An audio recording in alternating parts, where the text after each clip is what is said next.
গাছপালা আর হাতিপালা একই কথা। গাছ তরতাজা থাকলে মন খুব ভালো থাকে।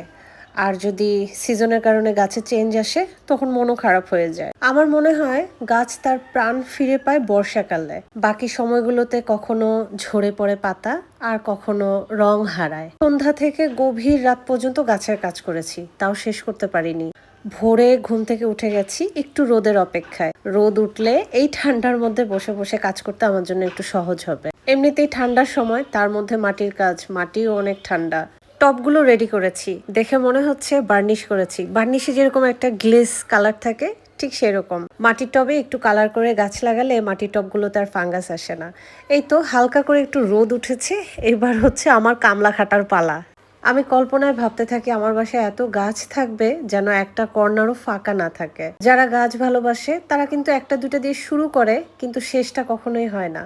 মাশাল্লাহ, আমার বারান্দাটা অনেক বড় হওয়াতে গাছের কাজ করতে আমার খুব একটা অসুবিধা হয় না। গাছে কাঁচামরিচ ধরেছে, সেদিন একটা খেয়ে দেখেছি, যেমন ঘ্রাণ তেমন ঝাল, খুব মজা ছিল। A to Z ভিডিও করা আসলে কখনো সম্ভব হয় না। আমি সবসময় চেষ্টা করি আপনাদের সাথে আমার ছোট ছোট মুহূর্তগুলো শেয়ার করার। আপনাদের কাছে কেমন লাগে অবশ্যই কমেন্টস করে জানাবেন।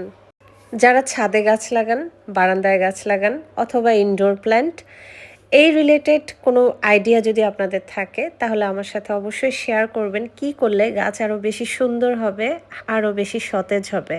আমি ঘরোয়াভাবে কিছু সারের পানি রেডি করি, সেগুলোই গাছে দেই। আর খুব বেশি ঠেকে গেলে নার্সারিতে যাই, তাদের সাথে শেয়ার করি, তখন তারা সার দেয় আমাকে।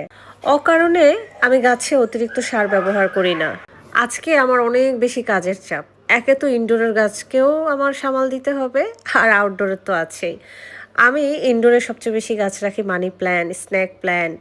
আর আউটডোরে যেগুলো রাখা যাবে, হালকা রোদ আসে, আলো থাকে, সেগুলো তো বারান্দাতে আছেই। বর্ষাকালের কয়েকটা ভিডিও আমি আপনাদের সাথে শেয়ার করেছিলাম, গাছ কত সুন্দর হয়ে যায়।